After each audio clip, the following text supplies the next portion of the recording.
My name's Dr. Paul Brewerton, the Strengths Guy, Doctor of Psychology and Chair and Founder of StrengthScope.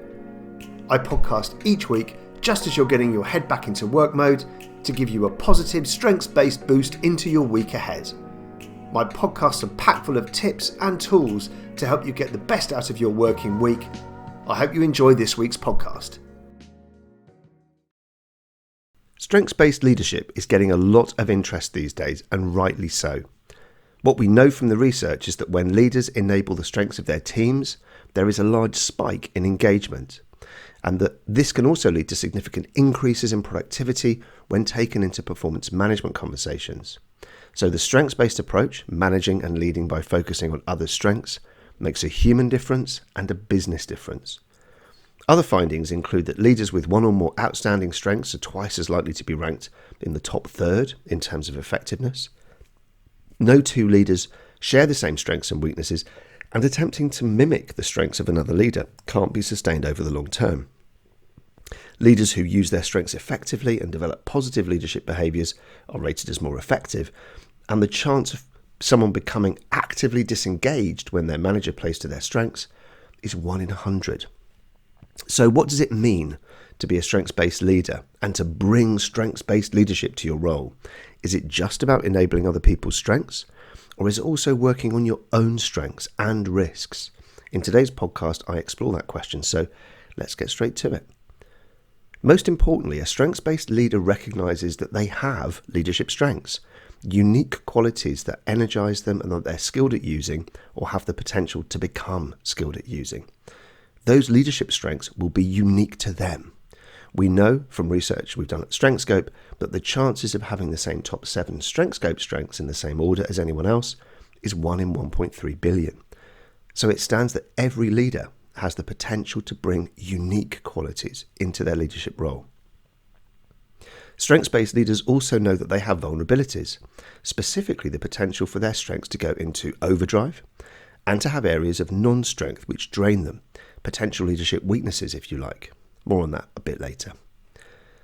In a world still geared towards all employees meeting competency requirements, that recognition that the strengths-based leader has highs and lows instantly marks them out as different from a leader striving to be well-rounded, to meet each and every competency requirement laid down by their employer as their sole aim. When you know your strengths and your risks as a leader, you better understand how to achieve competency standards in a way which is more energizing, less draining or risky for you, rather than feeling that you're going to need to twist yourself into all sorts of shapes to meet the competency needs of your employer. There are other benefits. As a leader, when you acknowledge that you have vulnerabilities, that you're not great at everything, it means there'll be space for others to stretch and develop and grow, because you'll need their skills and strengths to support your aims, and you won't try to do everything on your own. You're much more likely to need and to learn the art of delegation and partnering because you know that you simply don't have the strengths to do everything and anything, and you're okay with that. The biggest benefit, though, is that by identifying where you do have strengths, you can work on your own brand of leadership, and in time, you can become a master of that like nobody else can, literally. It's a career's worth of work to do that. If I look at my standout 3 strengths of collaboration, empathy, and leading, I need to remember to walk the line every day between relationship building, being part of a team and enjoying that collegiality, togetherness, listening to and understanding others' challenges and supporting them on their journeys, that's the empathy, and combining that with providing clear, inspiring leadership for everyone by communicating the vision, clarity on direction and purpose, and holding people to account for delivery, that's the leading. I have to dig deep for the holding to account part. I need preparation to give constructive feedback well. It's not natural for me, but I use my empathy to remember that people value honesty and clarity.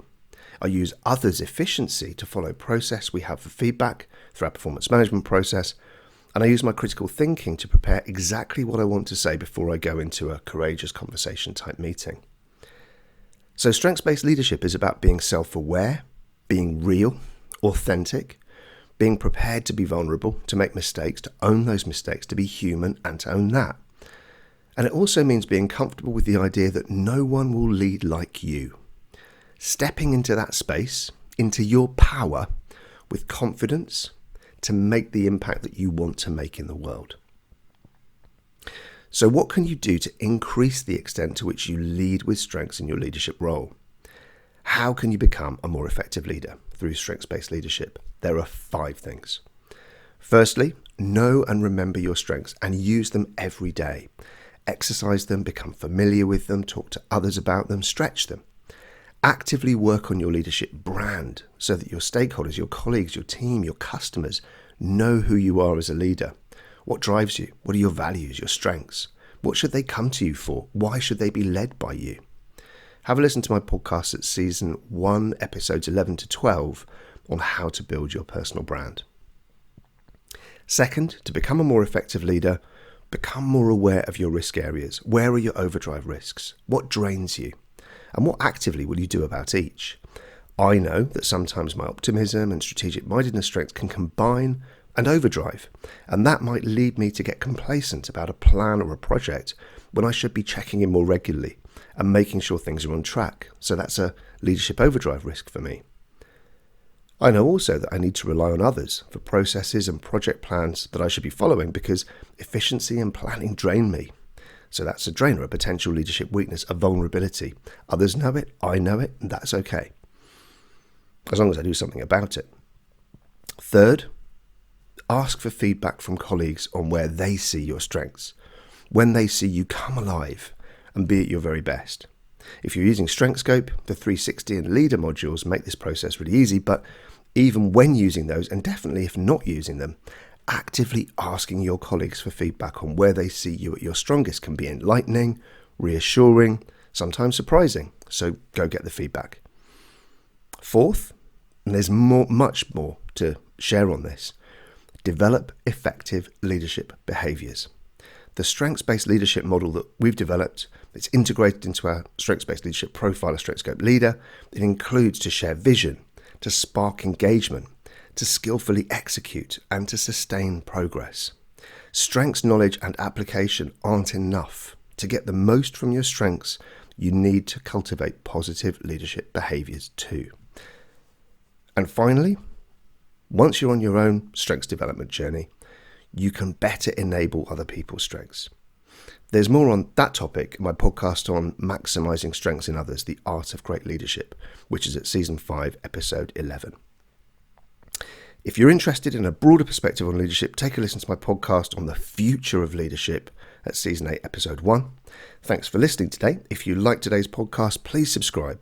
When more people subscribe, the podcast gets more visible and more people get to listen, and I'm really keen to share it more widely. So please give me a subscribe click. Thank you. Till next time, stay strong.